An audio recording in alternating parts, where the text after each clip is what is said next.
Imagine a house in Beni Mazar, Egypt. It's 2012, and the silence is, well, it's oppressive. It's 3 a.m. when a police officer named Hamdi calls his own station to report a horror in his home.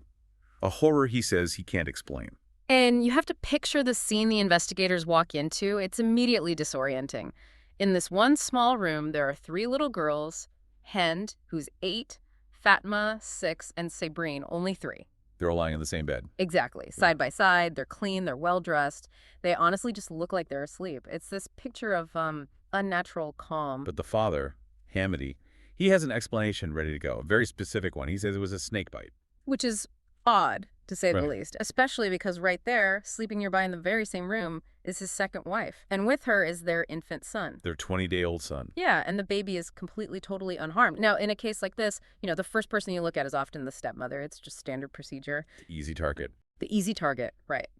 But the evidence, the physical details on the bodies, it immediately shifted their focus. Because what they found wasn't random at all, was it? Not even close. On each of the 3 girls, they find this tiny, identical detail, a little twin puncture wound just above the heel. And it's in the exact same place on all 3 of them? The exact same place. So right from the start, this isn't just an illogical crime scene. It feels staged. It signals calculation, a kind of precision that nature just doesn't have. Exactly. The investigation's first job became, can we prove or disprove this one single, highly suspicious theory, the snake? Okay, so let's unpack that, because the police, they immediately hit a wall, a huge one. A geographic one, really? They talk to everyone, neighbors, local farmers, and the answer is unanimous. Deadly snakes, especially the kind that could kill 3 people this fast. They're virtually non-existent in Beni Mazar. So strike 1, the weapon shouldn't even be there. Right. And then you have the forensics. The initial medical exams find no clear cause of death, no obvious injuries besides those tiny punctures.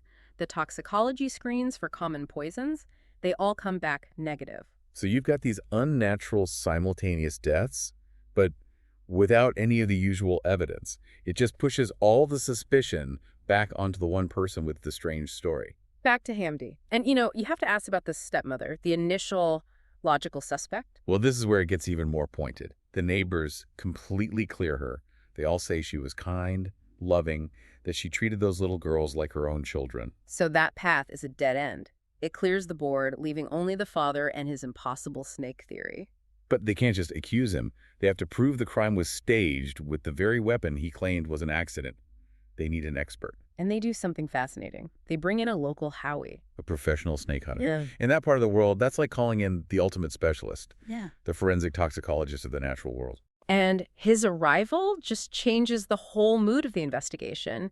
He looks at those tiny, precise wounds, and his verdict is terrifying. The bites are real. Undeniably real. He says they are the distinct, unmistakable mark of a large, deadly cobra. So the father was right about the weapon. But this Yeah. is actually where his whole story completely falls apart, isn't it? This is where the murder is proven. Yes, this is where the science of the snake becomes the evidence against the man.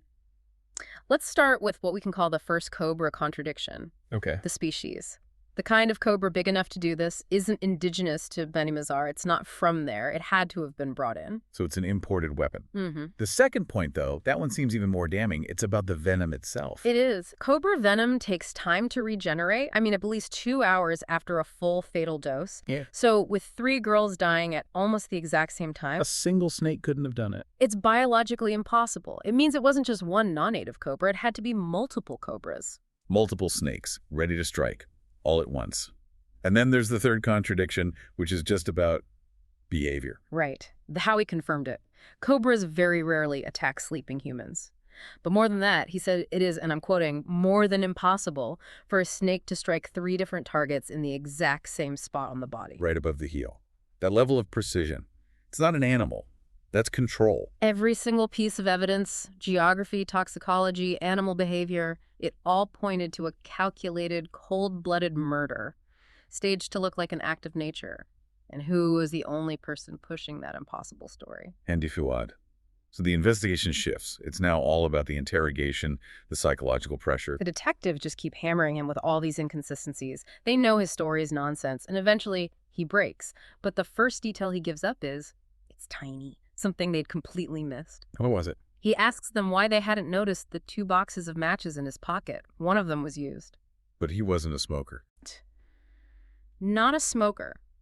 It's the first real crack in this perfect story he's built. And that one small detail, it just blows the whole case wide open. He used them to burn the snakes. He confessed he used the matches to burn the snakes after they'd done their job. He planned to completely incinerate his tools, his weapons, to wipe the evidence clean. And his full confession?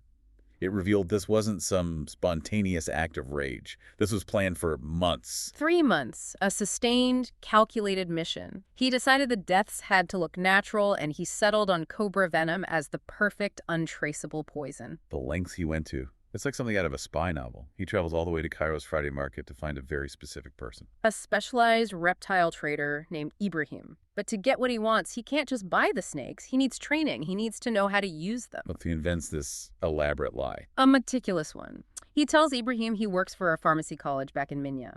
He says he needs to learn how to handle cobras, how to extract their venom for student research. And Ibrahim believes him. He teaches Hamdy everything. Exactly how to handle these deadly animals, how to get the poison, and the transactions themselves, they just show his commitment to making this as lethal as possible. He bought 4 cobras at first, but then he brought them back. He brought them back, complaining they were too weak, that they didn't have enough venom. He came back a second time, demanding the strongest cobras with the most venom. And Ibrahim eventually sold him 2 massive, powerful ones. But the darkest lesson Hamdi learned from him, the one that really sealed his daughter's fate, was a biological trick. What was that? He learned that if you starve a cobra for over 20 days, it intensely concentrates the venom. It makes the strike exponentially more lethal. Wait, 20 days. He specifically learned that number. Yes, and that detail is, well, it's what this whole thing crosses the line from just a terrible crime into absolute cold horror. The timing is sickening. He attacked his daughters. Yeah. When his newborn son was 20 days old. Precisely. The exact moment he had ensured the cobras were at their maximum toxic potency. The infant's survival wasn't luck. It was by design. The daughters were the clear, terrible targets. And the execution itself was just clinical. He described using a large bag, provoking the snakes by striking their heads to make them aggressive. And then, with complete control, forcing their fangs onto that same spot on each child's heel. He held their heads down to make sure the full dose of that concentrated venom was discharged. So we understand the how. Meticulous, cold, calculated. But the why? That takes us into some very dark psychological territory. It really does. It all seems to trace back to his childhood, a really profound trauma. His father divorced his mother. After discovering she was having an affair. And Hamdi, as a young boy, he didn't just know about it. He was exposed to it and then to the constant bullying and shame from the community. And this built something inside him. A complex. A deep, crippling psychological complex. A pathological misogyny. He developed this absolute conviction that all women were inherently betrayers. It wasn't just a prejudice. It was, for him, a fundamental truth. Which bled directly into his first marriage, the mother of the 3 girls. He relentlessly accused her of infidelity.